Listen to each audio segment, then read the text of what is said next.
While creating content for Sony Poland about the ZV-E10 for Sony Alpha Academy, I've also been able to test out new wide-angle lenses for Sony from their APS-C system.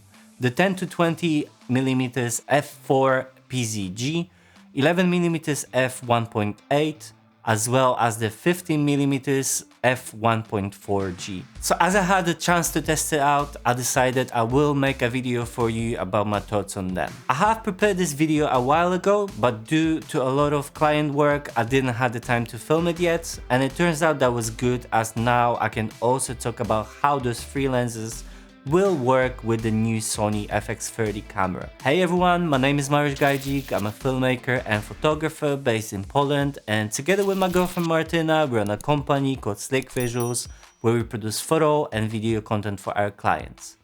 All those three lenses have a lot of similarities, so I will talk about those three lenses together and not separately. Sony has announced three lenses in the same time, the 10-20, which is equivalent to 15-30mm, 11mm, which is equivalent to 16.5mm, as well as the 15mm, which is equivalent to 22.5mm. All these three lenses are still very wide-angle lenses on the APS-C sensors that are equivalent to most popular wide-angle lenses for full-frame cameras.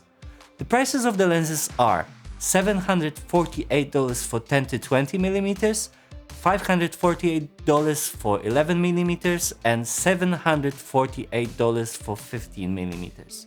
And as you can see, the 11mm seems to be the most attractive here. The size and the weight of the lenses are pretty similar, with the 15mm being the largest and heaviest of them all. However, for me the difference is very unnoticeable.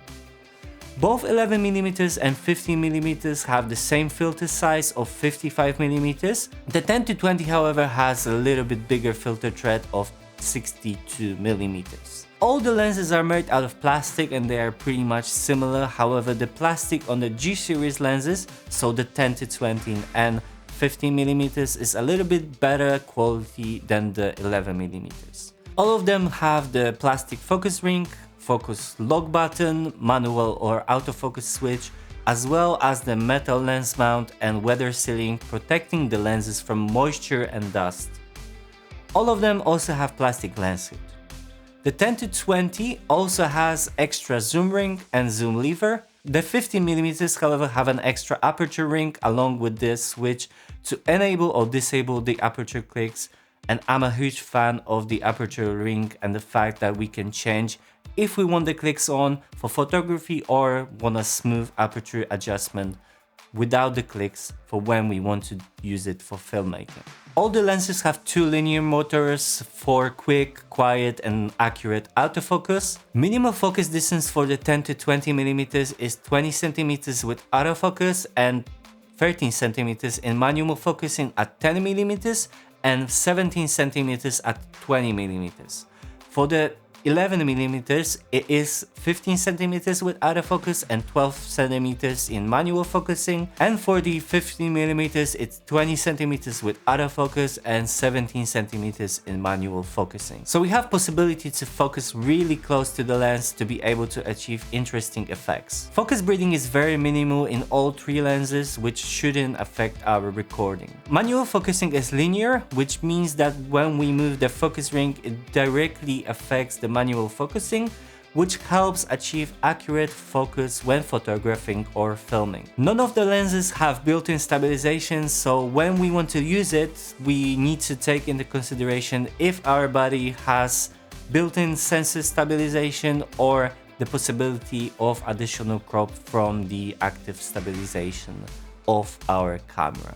All the lenses produce great image quality even wide open. The only problems we have here, and they are similar across the three lenses, are distortion and vignetting.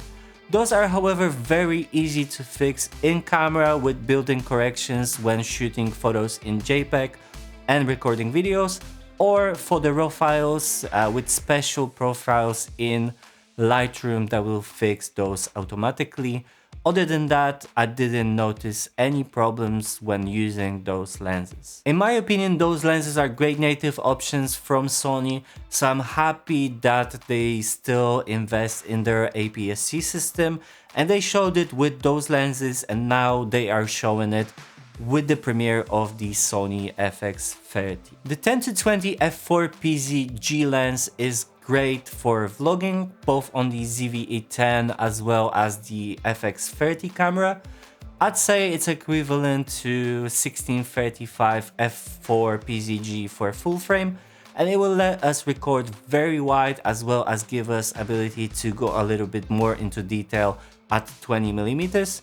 And if you're filming at good lighting conditions and you don't need wider aperture, it will be great choice, and it will also work perfectly on a gimbal. The 11mm is my favorite of the bunch, and it's because of its price and abilities it will give us. I'm a huge fan of 1.8 aperture that will help us in lower light situation as well as let us blur out the background a little bit.